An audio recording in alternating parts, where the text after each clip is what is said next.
The floor is yours. Okay. Okay, great. Well, I'll just continue my little introduction via gratitude. And the next stop on my gratitude train was Martin Luther King. And one of the things that I've always remember and take with me from Martin Luther King is that the spirit of violence, and that can be, it can be mental, it can be physical, it can just be like a moment of belief in my heart. It stains, it hurts, it cripples, it corrupts, it destroys everyone it touches, and that violence is fundamentally an oppressive force, regardless of which end of the stick you're holding. And that we're all equally, I don't know if equally is the right word, but we're all affected by it. The oppressor as much as the oppressee. And that's something that has really informed my work, both in how I come to conflict resolution, but also just like in my own life, and because there's a strong, I think, I don't know if I don't actually know how natural it is. I think maybe it's natural, but I just feel a strong tendency towards the violence every day. Like I want to react with violence, violent words, violent thoughts. I mean, I read the news and it's just like, I can feel it surge within me. And it's nice to have that wisdom from our teachers that, yeah, you can go down that path, but it may not be good for anybody, including yourself. And then the third, and the final destination of my gratitude train is with you, Ken, and everything I've learned from you over these years, which has been incredibly profound, and really the only reason that I have found my calling of mediation is because I discovered your work. And I mean, there's just many different lessons, but the one that I chose for this talk is that the seed of transformation is present in every conflict. And each conflict has all of the material to take us as far as we are interested in going or as we are willing to go. And that's really, so in my divorce mediation practice, it's like, sure, we can go to just the surface level of like figuring out who gets the kids and where the assets are, or we can go to a level of understanding your roles in what happened in this conflict and your roles in your future and whatever personal healing you want to get out of it, or all the way to like, as you have in the seventh level, the whole reimagination of society and the social contract. And depending on as deep as people want to get, like it's available for them in the conflict. So that's a little bit about myself kind of through my heroes. But before getting into conflict resolution, I was actually a software engineer. And so I have a degree in mathematical and computational science, and I practice software architecture and programming for many years. So my talk today, I want to call it the conflict operating system, and it's a metaphor from the world of computer science. So you probably know the operating system that every computer you've ever used has an operating system. Your desktop, your laptop, your smartphone, the tablet. If you have a smart watch or a smart TV, they all have these things. And the operating system manages the basic functions and resources of the device. So how does the CPU, which is the brain, how does that time get allocated? How is memory used? How is memory released? How does the storage work? How do the files get cleaned up? Security, like which programs have access to which resources, how those rights and permissions are modified. It's all like the boring, invisible stuff that as a user, we hopefully have nothing to do with, but it kind of controls how the human or program interacts with everything else. And so without this layer, the operating system layer, you could still use these devices. And there's devices like the doorbell associated with Ring, kind of like the smart doorbell, that probably doesn't have an operating system. And it has just some pre-programmed functions like recording video and photos and sending it to an app or something, or sending it to a server. It can still do stuff, but you cannot ask it to do anything else than what it was programmed to do. It cannot learn new tricks, and it cannot handle situations it wasn't programmed for. So the operating system in this parallel is like, it's what allows us to handle situations that we haven't seen before. And so what I want to talk about is like our operating system for conflict, and what are those basic boring processes that we need to have in place to make conflict work for us. So in this metaphor, I think it turns out that every human has something like an operating system. Most of it happens biologically and chemically in our nervous systems, in our brains. And there are parts of our mind-body complex that are responsible for receiving input, like words, gestures, movement, the vibe. And we decide somehow whether they indicate danger or not. And then we decide how to react appropriately. And there's a list of appropriate responses for every situation. And that list can change. Like my list of appropriate responses to an unexpected situation usually involves saying the F word for most of my life.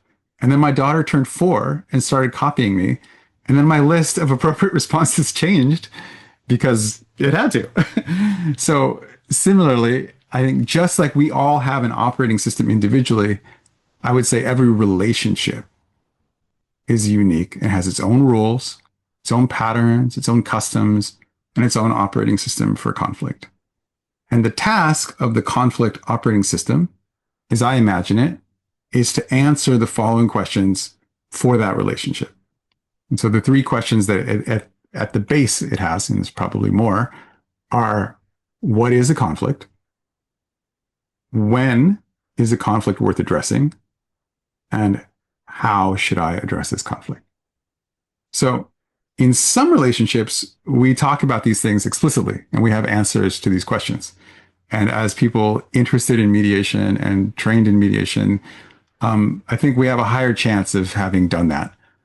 Even so, like even for me, most of the time, our relational conflict operating system is just set to the defaults, you know, and some of the defaults are pretty unfortunate. So unless we've explicitly, and they come from our culture, right? But unless we've explicitly talked about it in the context of the relationship, I found that it defaults to the following values. So for the first question, what is a conflict? The default, if I haven't examined it or explicitly said it with someone, is any difference of opinion is a conflict. And any criticism or feedback I receive is a conflict. Something like the common in this heightened state, oh God, this is conflict.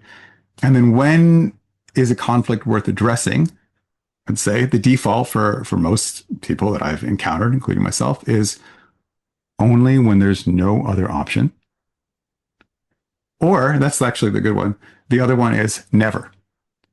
It's like, I mean, it sounds totally radical, but I mean, I think we all have so many examples of relationships, like really important relationships, like marriages and jobs, where people actually choose to leave the relationship entirely before addressing a conflict.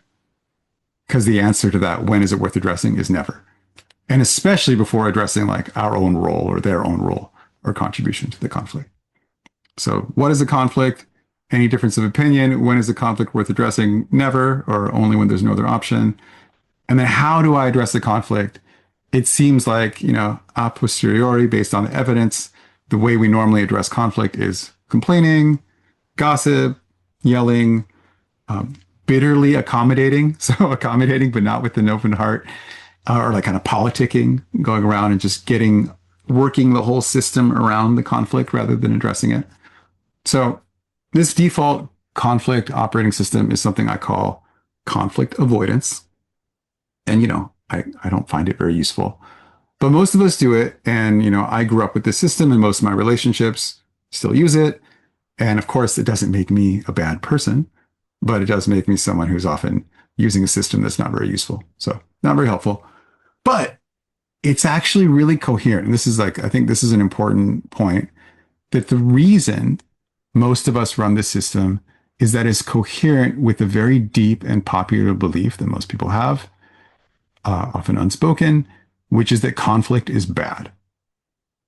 And if conflict is bad, and we acknowledge being in a conflict, that usually means that either I am bad, fundamentally bad and wrong, or the other person is bad and wrong. And depending on the flavor of your ego and how you grew up, you'll choose one or the other, but neither belief is very helpful. And to the extent that you have this conflict is bad belief, we will continue to avoid conflict when given the option. And that's like pretty rational because shame is really powerful. And who in their right mind wants to risk being fundamentally bad? Like very, very few of us. So if that's the case, like I don't actually encourage anyone to change their conflict operating system if they believe conflict is bad, because that would be incoherent, right? Instead, I think we have to work at a deeper level. And I propose that the key to these future happy relationships is to install a different belief. And this belief is that constant conflict can be constructive. And of course, this is like part of what I associate with the gospel of Ken Cloke. And the reason we're here today is that conflict can be constructive. And it's not just bad, you know? And to the extent that we believe that conflict can be constructive, we will have a different set of incentives, right?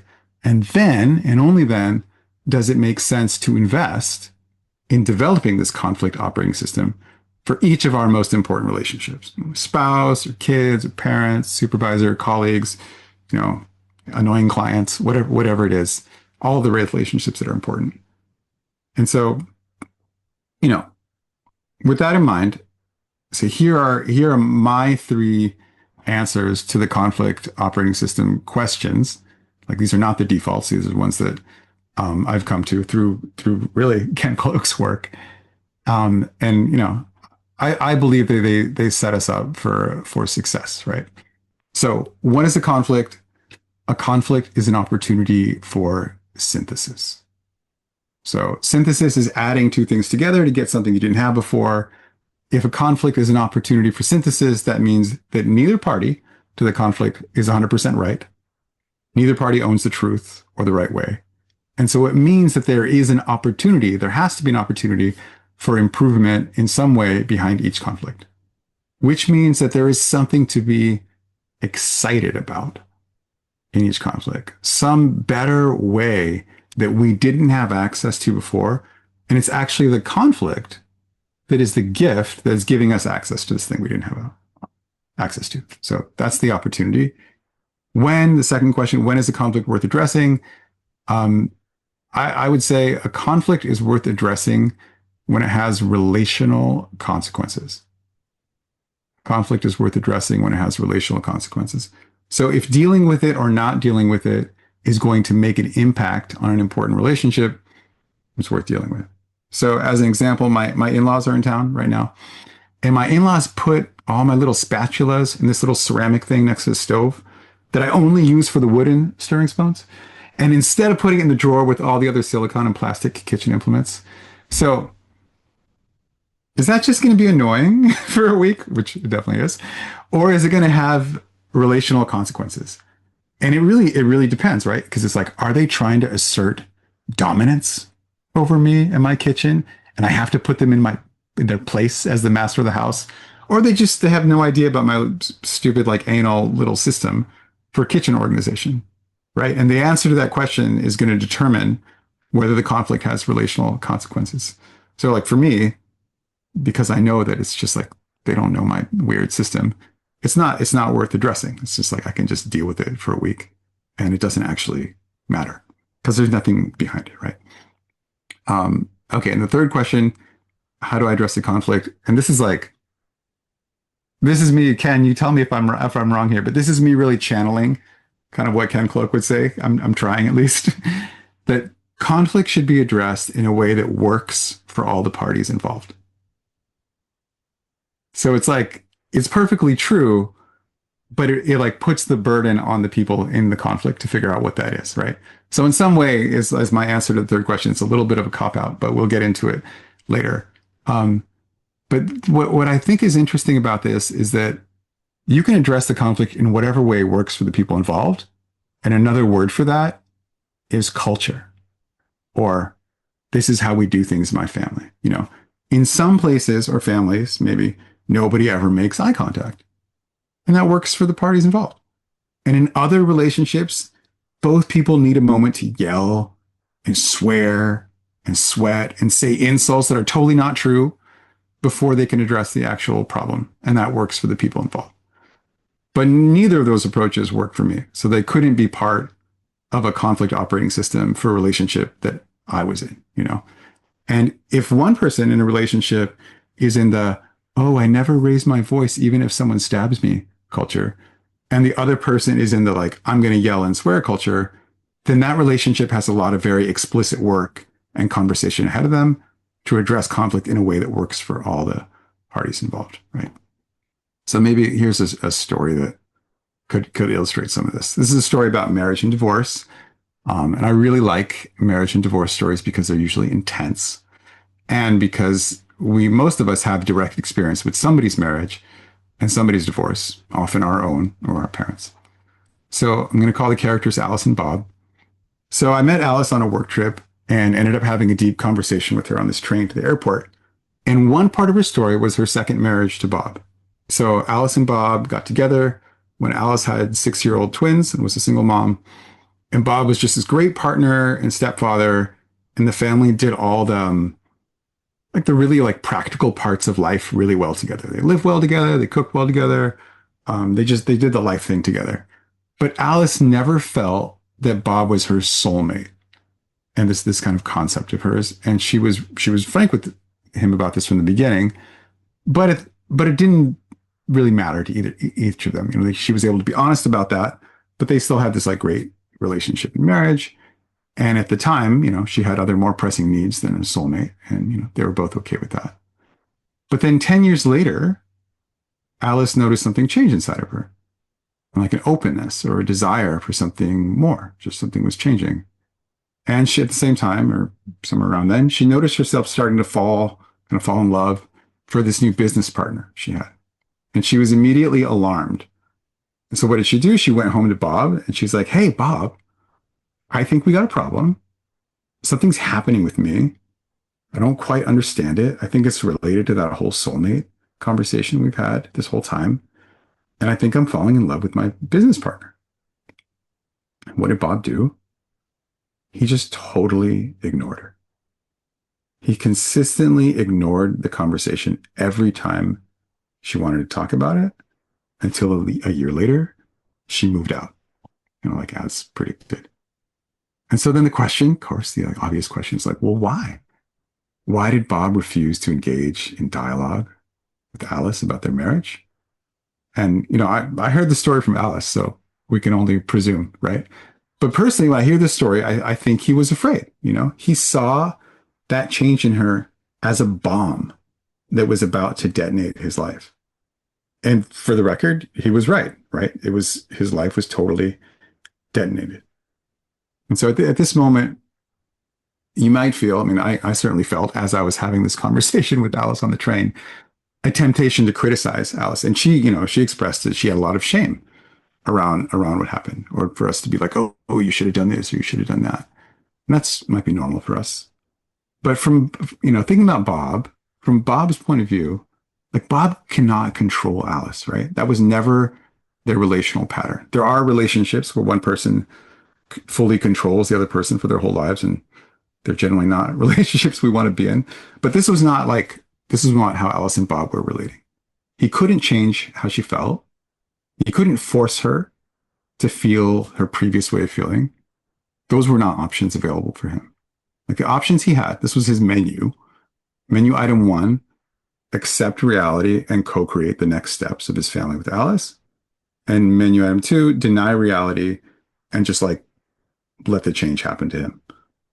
And he chose option 2 because of this, you know, I would say because of the conflict operating system that they had developed or had not developed, right? But like, you know, I heard this story from one of the participants. We obviously don't know the whole story, but you know, whatever their conflict operating system was, I don't think it was helping them out in this situation, right? Instead of the conflict being perceived as an opportunity for synthesis, it was perceived as a bomb. And as a result, a conflict which clearly had huge relational consequences was just totally ignored, you know. It's one story. It's a marriage and divorce story. There's other kind of stories, they're all different, but they're not that different. And whether you're talking about a personal improvement plan or like repeated tardiness or inability to do work or anger management or inability to receive feedback, usually with these things, a relationship is still at stake. And each one of these conflicts has the potential either to strengthen that relationship, to weaken it, or to destroy it entirely. So I want to go back to that third question, the how do I address the conflict? Um, and I cheated on it a little bit by saying that the way to address the conflict is a way that works for all the parties, which is totally true. And it's also true that like nobody, like you as the mediator, you can't know what's going to work for the parties that come to you, because you don't know how they grew up and what they value most and the exact shape of their self-esteem and what triggers them the most. But we can know some of the questions that people tend to react well to. And I can share a few patterns from my experience that tend to work. So these are just a few questions.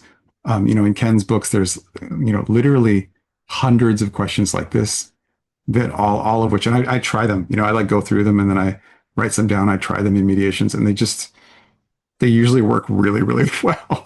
So just a plug for just copying the questions out of Ken's books and using them because they're amazing.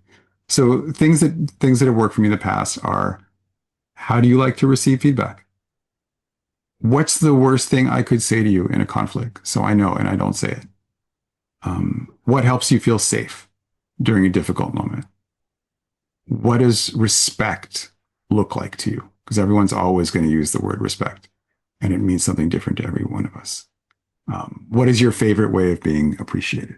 You can just get like clues about this whole past that led up to their current presence in the conflict through these kind of questions. So those are the kind of questions that I think can help people get to a mutual understanding of how they can discuss these topics in a way that works for everyone. And it's a bottom-up solution. It's not a one-size-all solution. As I was like preparing this talk yesterday, I was thinking about one-size-all shoes, or just the idea of like a one-size-fits-all. And it's a really cool idea from a marketing perspective, because then you got like the guy who's like, I've got the one-size-all solution. I can just carry it around and could write a book called How to Fix Everyone's Conflicts, and you can sell millions of copies because there's this like 3-part system. But just like there's no one-size-fits-all shoes, and there's no one-size-fits-all conflict operating system. So that's why we all get to have work. So that's good. But there are a few patterns that I found that tend to work. And I think these are hits because the vast majority of people really like being listened to. The vast majority of people appreciate empathy, like sincere empathy. The vast majority of people value honest apologies. And most people are actually interested in solving their own problems. So that's what these patterns respond to. So the first one is understanding each other's story. And I think of this as like listening, but with teeth, like, Arr. So like last week, I facilitated this conference in London with a bunch of scientists, and I had them break into small groups and go around the circle sharing one idea that could solve their shared problem, which is just a direct thing that Ken tells us to do in this course. It's like something on day 5 of the last course. Ken was like, this is how you do a multi-stakeholder dialogue. And I just wrote it all down and did it, and it works perfectly. So if I had said to these people in their small groups, listen carefully as each person speaks, they would have tried to do that. And they would have thought they were listening carefully because they're all PhDs. They're straight A students. They want to follow directions. But I didn't say that because I've tried it before and it doesn't actually work. So I said, they're going out around in a circle, like clockwise. And I said, all right, after each person speaks, the person to the right will share their own understanding of that person's idea with the whole group. And so normally the person to their right is the person who's going to speak next. So normally, in a normal sharing situation, that person is not going to be listening at all. And they're going to be really worried about what they're going to say. And they're going to be nervous and they're going to be like preparing to how they're going to say their idea. So that's why I attack them. And in every group I visited, the person to the right of the speaker was just taking copious notes about what was being shared. And, because they knew they were going to be tested and basically in their minds graded on how they did. And every say back was just perfect because it's like they really put themselves on the line that it's not just like listen to this, but if we have to demonstrate comprehension, people listen with just like a whole new verve, right? And to me, that's what understanding each other's story is all about. Like if you can make that agreement or get somebody to make that agreement in the conflict that they're not just listening, waiting for their turn to speak, but the goal of their listening is for them to capture exactly what they heard. It's a much higher bar, right?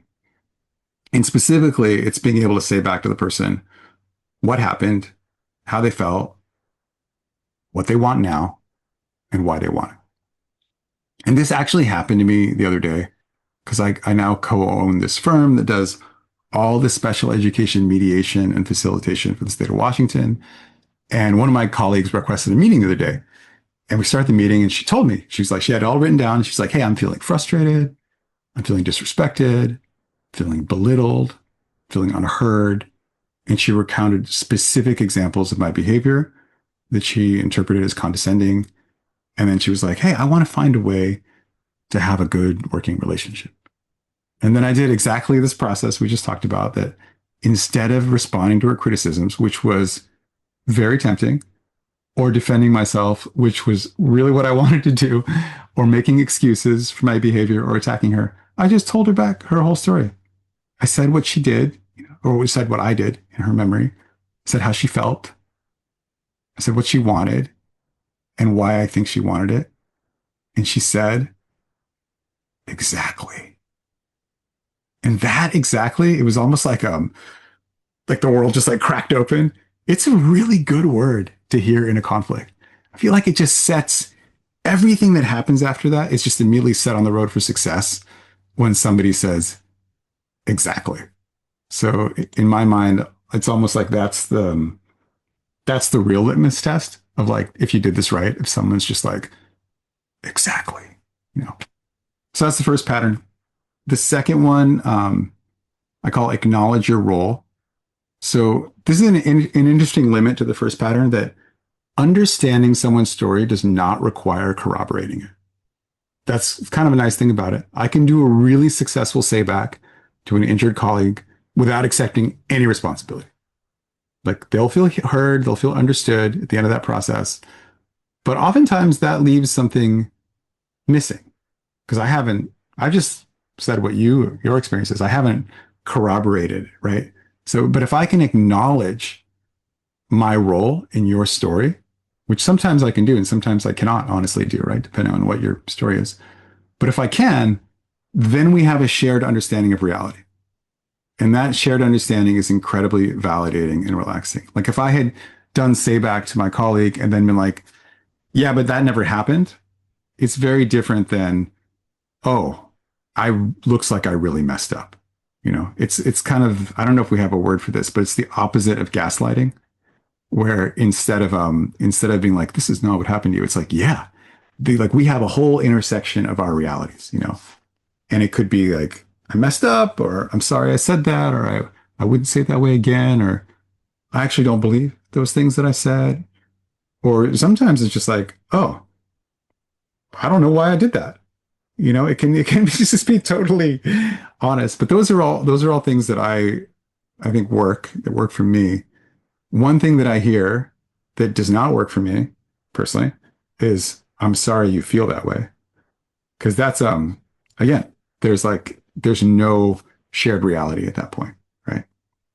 And this goes back to I think in one of our first conversations when I interviewed you for the podcast, Ken told me this story of of a mediation he did in Israel, Palestine. And he asked people, they got into small groups, or maybe it was pairs, and he asked everyone to apologize for something that they or their side did in the past. You know, and of course, if you follow the conflict at all over the last 100 years, you know, there's actually a lot of different sides, and there's no lack of things to apologize for on any of the sides. And then Ken said, if there's nothing you feel you can apologize for, you can apologize for that. And that just blew me away. that even our like unwillingness to go to that space is something that we can be vulnerable about, and something we can have a shared reality about. So that's the second pattern. And the third and last one is I call it focus on the future. And of course, this is just like classic mediation stuff, but the point of working through any conflict is to get to the constructive part. That's at least one of those levels that has to be hit. That can mean specific requests and agreements on what everybody involved in the conflict can do in the future. But the key frame here, and this comes from William Ury, is to adopt an attitude of us versus the problem, which can be hard. But like, if I don't like the way you talk to me at work, it's really easy to think of it as me versus you. And then I could be like, hey, you need to change how you talk to me, or you better watch out, or you're going to have problems if you don't shape up. But William Ury wants us to think of it as us versus the problems. Like, we're on one side, the problem's on the other side. And if I really adopted that, instead of telling you these things, I might ask, well, hey, what's our best shot at working together well, right? That we both have to be involved in. Or how can we talk to each other so we both feel respected? Or what should we do when we don't feel respected? Or who do we both trust to hold us to our agreements? And so it gives everybody agency. Like, nobody is allowed to be a victim in that framing. That's how I interpret it. And it gives everyone an opportunity to be part of the solution and to feel that they're a good guy, they're a hero. So we're out of that like drama triangle where both people get to be the hero. And so there's this really memorable example of this in the 20th century. You may have heard of it. It's called World War II. At the end of World War I, the victors had a very blame-oriented post-war solution. They had the Treaty of Versailles, and they forced Germany, who was the aggressor and the eventual loser, to pay these huge amounts of reparations. So you started it, you lost, you pay. And this had these huge negative effects on the German economy and the German sense of pride. And it just like perfectly prepared the field for the rise of fascism and sowed the seeds for World War II. So that to me is like really classic on a large scale, me versus you thinking. And at the end of World War II, the victors tried this very different approach where the victors paid billions of dollars. It was like depends how you count it to which countries, but they paid billions of dollars at the time, which would be equivalent to hundreds of billions of dollars now, to the losers, investing in their economic stability and prosperity and connection with the rest of Europe. So this was like, you started it, you lost, we pay. And 75 years later, there has still not been a war between any of the 16 countries involved in that Marshall Plan, right? So that to me is like it's the exact opposite of the Treaty of Versailles, right? That's us versus the problem. So just to summarize here, coming towards the end, each relationship has its own unique conflict operating system in my imagination of it. And unless we've done a lot of work to discuss it, it usually defaults to conflict avoidance. And the three fundamental questions to bring up are, what is a conflict? When is a conflict worth addressing? How do I address a conflict? And to the extent that we believe that a conflict holds the seeds of transformations within it, we'll be motivated to develop this conflict operating system. So, I gave some answers for us to play with and some patterns. But I know that Ken likes to give homework. I don't know if you've already given homework for Wednesday, but maybe I could add a little bit of homework if it hasn't already been given, is to go to someone that you've had a conflict with in the last year. And instead of trying to talk about the conflict, talk about this conflict operating system. Develop something with them that is the kind of the structure, right? The foundation for then being able to have a conflict that's constructive with them.